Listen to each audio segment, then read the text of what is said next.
Okay, today is November 9th, 2020. I'm only mentioning that because this is the first day of the year that it's actually nice and cool out, that I can start working on this project. I've been putting this project off for quite a while for a couple of reasons. Number one, I didn't have the equipment to do what I wanted to do, and number two, it's pretty hot where I live, and number three, when I finally found the equipment, I've got a bit of a learning curve on it. So let's explain what I'm actually going to try to do. Those of you who don't watch my channel probably won't remember this. It is one of the first videos that I did on the channel. You can go back and watch it. I'll put a link in the description and maybe something up here in the corner. Basically, it is a generator, a little 200-watt generator built out of a wheelchair motor and an old weed eater. An old two-stroke weed eater engine. And it works, sort of, in that it puts out electricity. I built an entire controller, everything, except for the fact that it won't maintain voltage. The minute you put a load on it, it sags. You have to manually control the voltage. It's very finicky and difficult to do that.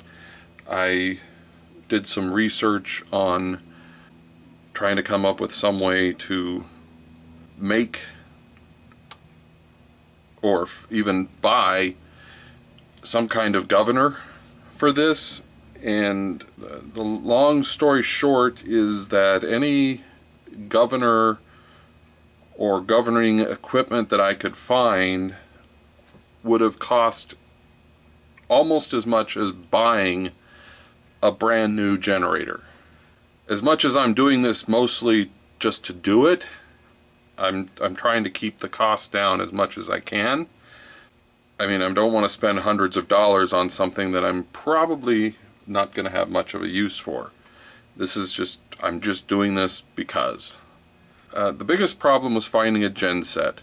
Most gensets are extremely expensive, or if they were reasonably priced, you still needed an actuator for it, and that was expensive. And they were huge. They're giant pieces of equipment compared to this thing.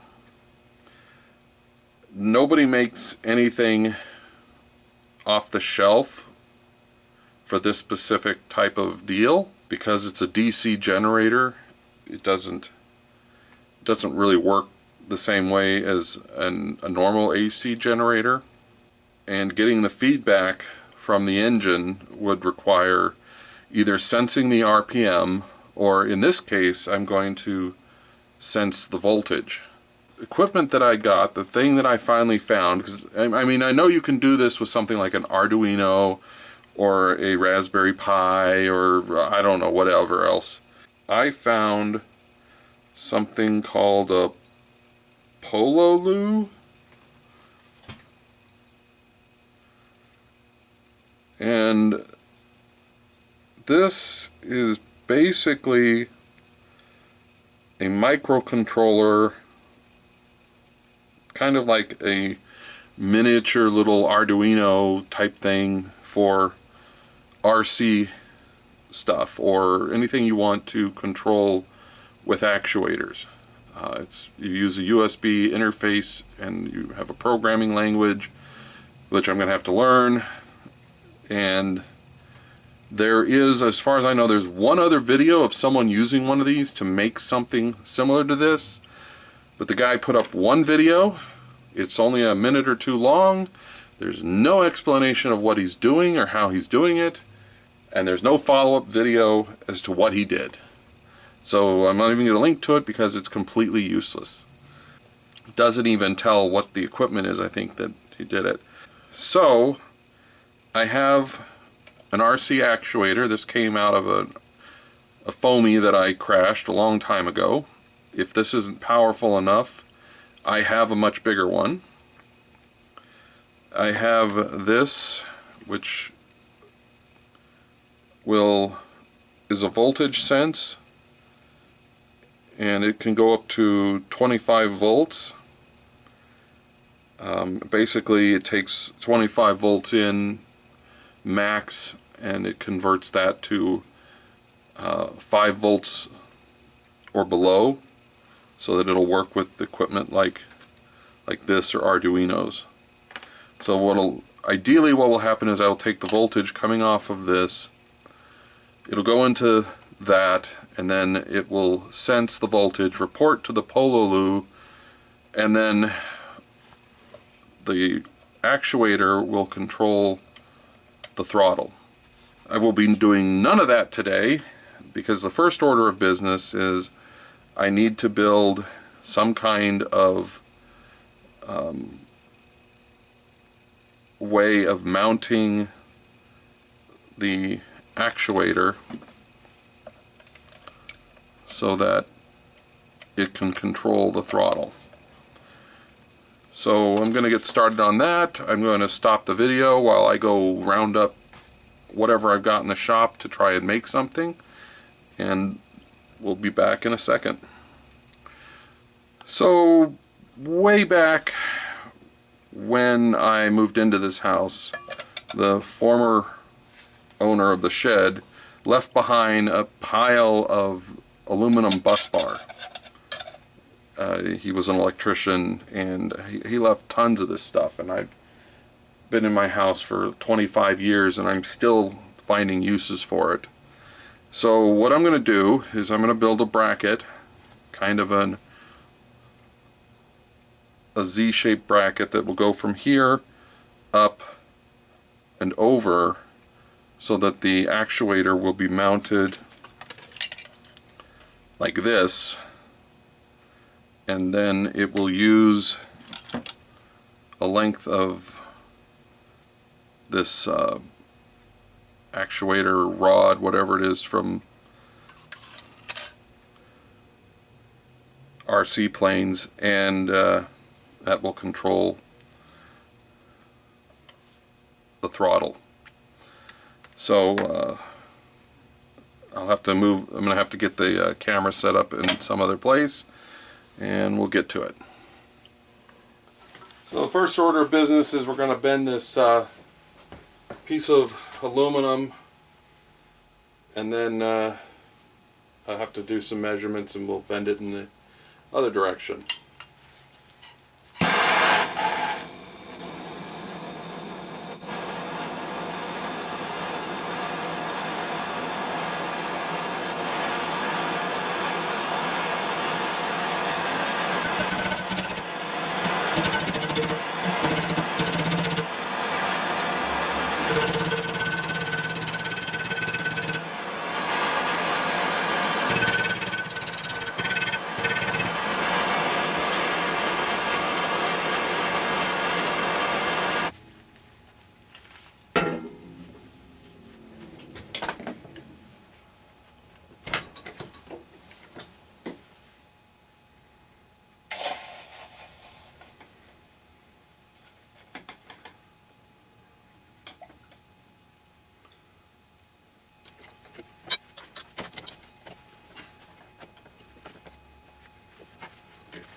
Okay, so what I'm doing here is I was watching that episode of Adam Savage's where he worked with the guy who made suits of armor out of aluminum for Hollywood, and one of the things he said was that when you get to the annealing, if you want to anneal aluminum, that you mark it with a Sharpie and heat it up, and when the mark disappears, that means it's at the correct temperature.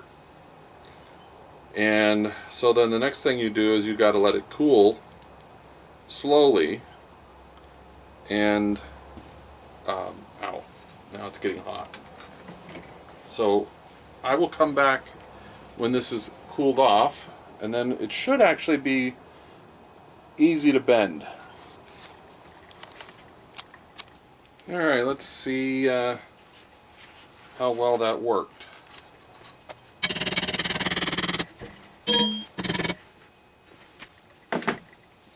Maybe it did. I guess it did. Now, of course, we have to harden it again.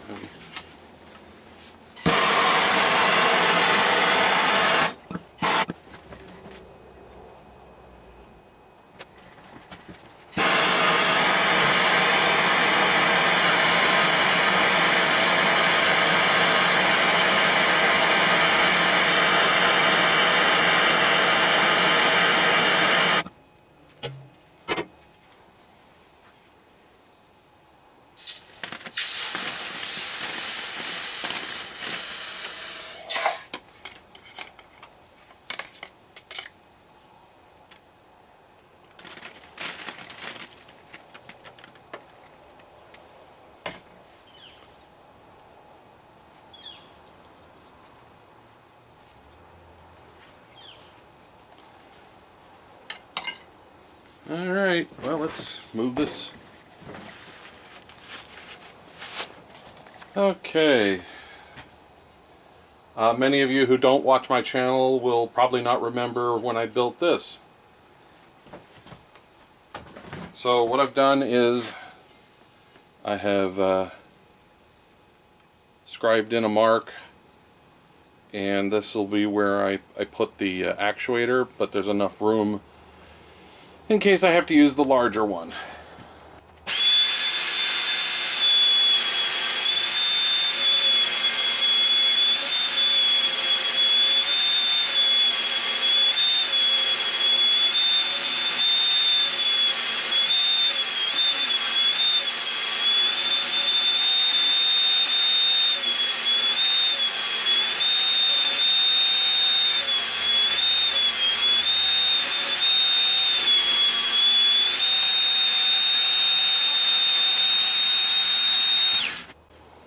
Stand by while I take this down.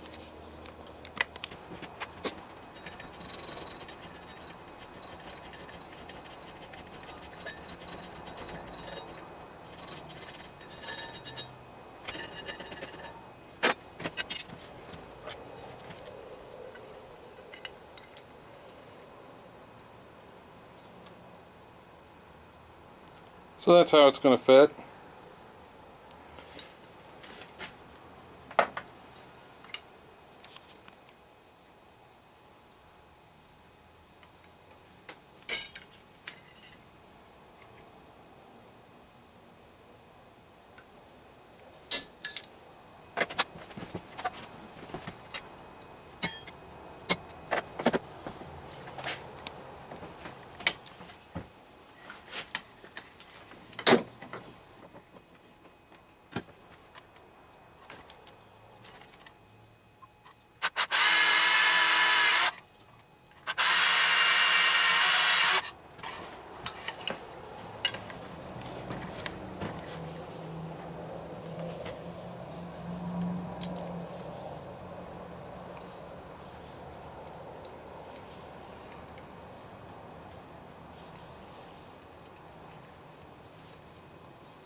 Alright, so that part is done. Let's get this mounted to the board somehow. Alright, I did a little bit of stuff before I turned the camera on. I had to turn this over. I had misjudged the height a little bit, and so by turning this upside down, took care of that. And then I had to put a jog in the wire, and so it will sit approximately here. And the way this is designed, it kind of moves almost in a linear fashion. This has a little pivot in it. So I've got to make some kind of clamp that holds this against this, but it's spring loaded. So when the actuator moves back, it's easier to move back than it is forward. Then I've got to cut off a piece down here and then drill a couple of holes in this thing. And this part I'm not going to film. This part I'm not sure. Be back.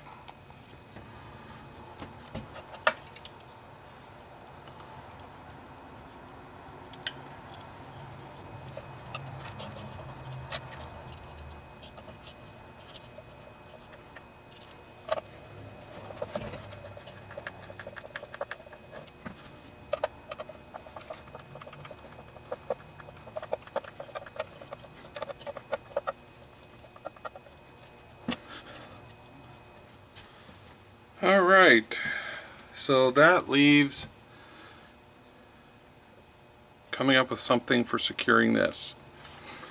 Now the old one, throttle was on here, had a lump of lead or something on the end of a cable. I may have something, but I'm going to have to go in my house to get it. I rarely have to do this, but I have to do a second take because I didn't hit the button. What I did was I brought out some shrink tubing, and I got out this thing, which is used to attach actuator control rods to control devices, whatever. And the idea is the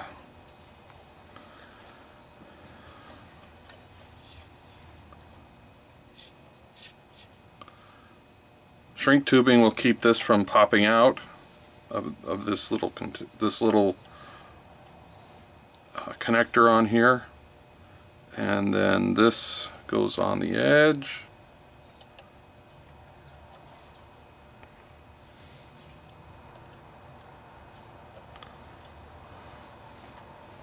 and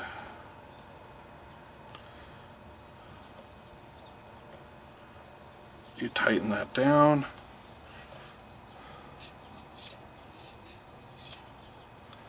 and there you go. And I'm going to leave this extra on here in case I have to move something. So that's it for that. I think the next thing is I'm going to have to learn how to program the Pololu, whatever the hell this thing is pronounced. And none of that will be filmed. Once I figure out somewhat how to get it working, and I've got it to the point where I can show this working, or I can, the first time I get a chance to try it, I will put up a second video. Till then, later.